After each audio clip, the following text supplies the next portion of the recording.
Ibu Dia sebagai moderator. Bismillahirrahmanirrahim. Assalamualaikum warahmatullahi wabarakatuh.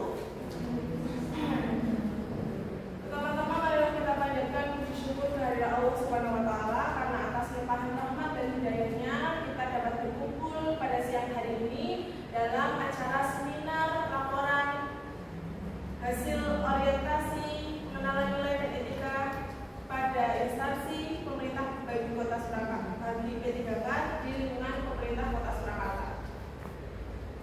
Dalam laporan ini, izinkanlah saya memaparkan inovasi yang saya buat selama masa orientasi ini yang berjudul pemanfaatan peta 2 dimensi dan peta 3 dimensi sebagai media pembelajaran kontekstual dalam pembelajaran ilmu pengetahuan sosial di kelas 7 pada SMP Negeri 7 Kota Surakarta. Sebelum dimulai, perkenalkan, nama saya Anita Widiawati, sarjana pendidikan yang menjadi guru ahli pertama pada bidang IPS yang bekerja di unit kerja SMP Negeri 7 Kota Surakarta. Yang pertama, saya akan membahas mengenai latar belakang dilakukannya orientasi pengenalan nilai dan etika di pemerintah Kota Surakarta. Aparatur sipil negara itu dibagi menjadi dua, yaitu pegawai negeri sipil dan pegawai pemerintah dengan perjanjian kerja atau P3K. Dari dua jenis tersebut, jenis ASN tersebut, perlu dilakukannya manajemen ASN untuk menghasilkan pegawai ASN yang profesional, memiliki nilai dasar etika profesi, bebas dari intervensi politik dan bebas dari KKN untuk mewujudkan lingkungan pemerintah yang bersih dalam menjalankan fungsi sebagai pelaksana kebijakan publik, pelayan publik dan perekat dan pemersatu bangsa. Selanjutnya, maksud dan tujuan. Maksud adanya kegiatan orientasi tersebut adalah membekali peserta dengan pengetahuan sikap, perilaku tentang nilai dan etika pada instansi pemerintah dalam mendukung pelaksanaan tugas dan jabatannya dan pencapaian visi dan misi organisasi. Sedangkan untuk tujuannya adalah aparatur sipil negara mampu memahami dan mengenal nilai dan etika pada instansi pemerintahan. Selanjutnya, waktu pelaksanaan. Waktu pelaksanaan masa orientasi ini adalah 17 Mei sampai 20 Juni 2025 yang terdiri dari berbagai kegiatan. Yang pertama adalah kegiatan pembelajaran mandiri melalui Solowasis, kegiatan evaluasi akademik, kegiatan orientasi tempat kerja, dan kegiatan seminar laporan orientasi. Untuk tempat pelaksanaannya sendiri ada dua, yang pertama adalah Solowasis, yaitu pembelajaran daring dan pembelajaran mandiri, sehingga peserta orientasi bisa mengakses materi-materi video-video secara mandiri dan dimanapun peserta itu berada. Yang kedua adalah di SMP Negeri 7 Kota Surakarta yang sebagai unit kerja yang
bidang pendidikan dasar SMP, bidang PAUD dan pendidikan non formal, dan bidang pengembangan pendidikan, yang semuanya bekerja sama untuk mewujudkan kualitas pendidikan di Kota Surakarta menjadi lebih baik lagi.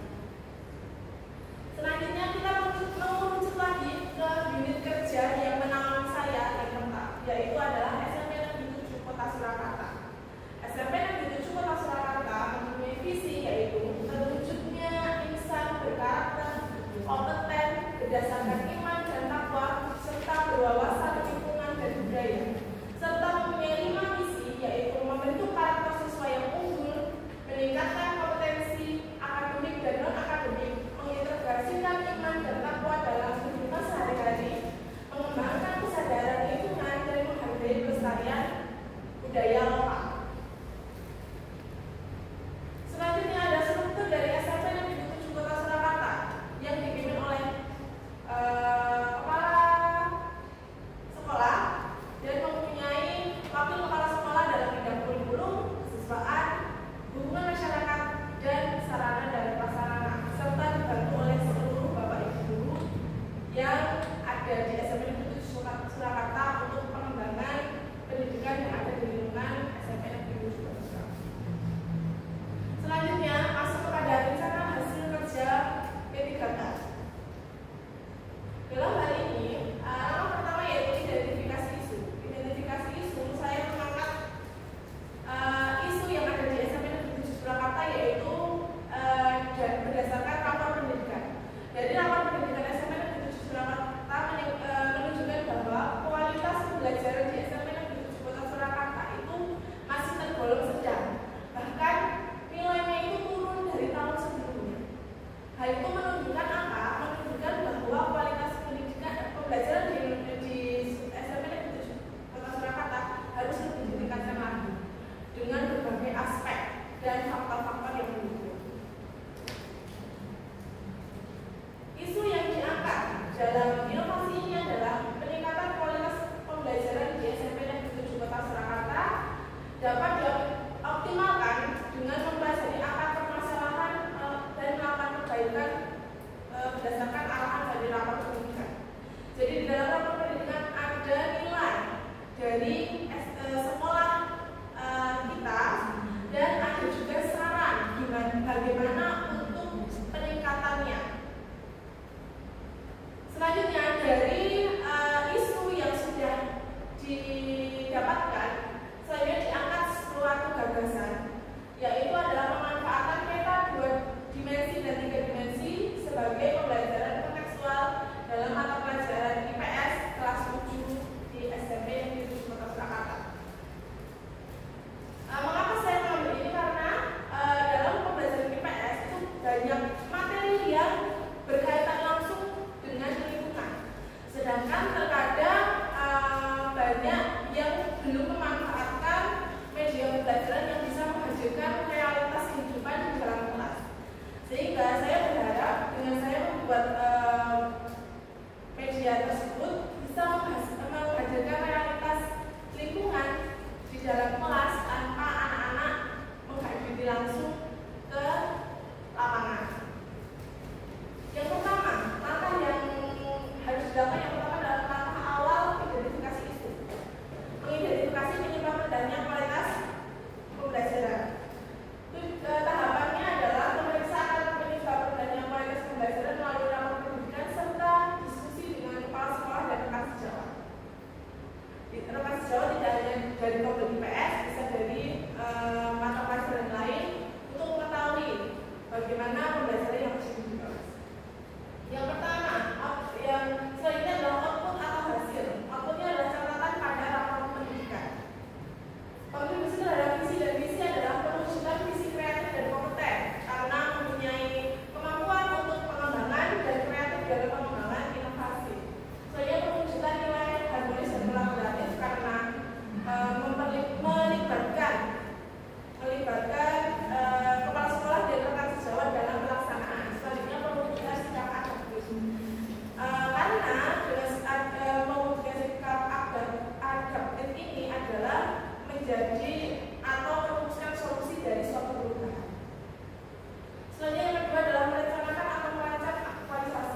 penjelasan sedikit mengenai inovasi yang saya buat. Yang pertama adalah gambar 1 itu menunjukkan media pembelajaran peta 3 dimensi pada materi simbol peta. Simbol peta ada banyak, tetapi dalam hal ini saya memilih simbol peta yaitu simbol warna. Karena di dalam peta itu banyak simbol. Karena peta itu ada simbol-simbol yang merepresentasikan lingkungan asing. Sehingga dengan memberikan media pembelajaran ini diharapkan peserta didik itu tahu simbol peta untuk daerah pegunungan itu berwarna apa, untuk daerah dataran rendah itu berwarna apa, perbukitan berwarna apa. Sehingga karena di sini bentuknya 3 dimensi, dengan melihat peserta didik akan ingat jika pegunungan tinggi orange atau kadang ada yang coklat, data pegunungan kuning dan dataran rendah hijau dan lain sebagainya.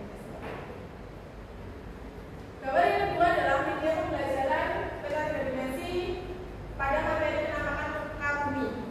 Dalam materi ini sebenarnya bisa dikaitkan dengan materi simbol peta, karena di sini peserta didik akan tahu dan membuktikan kalau pegunungan tinggi warnanya orange dan ada penampakan aslinya yang kita hadirkan di kelas.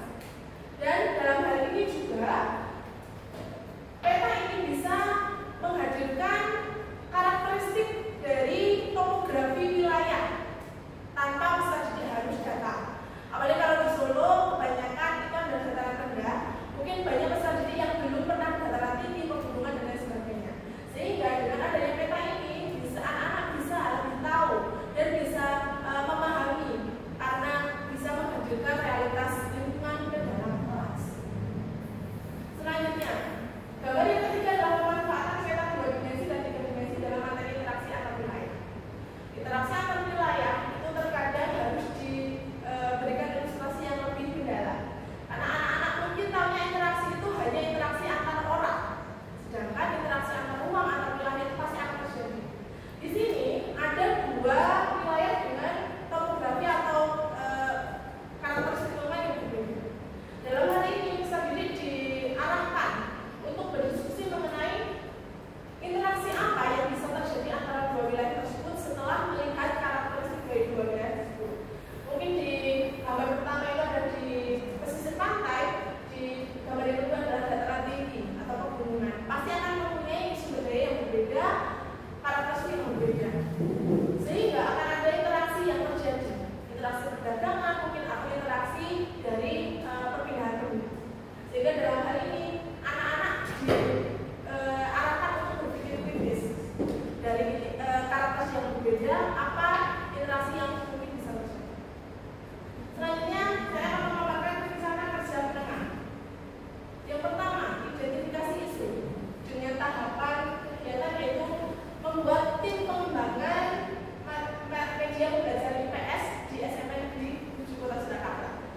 pembelajaran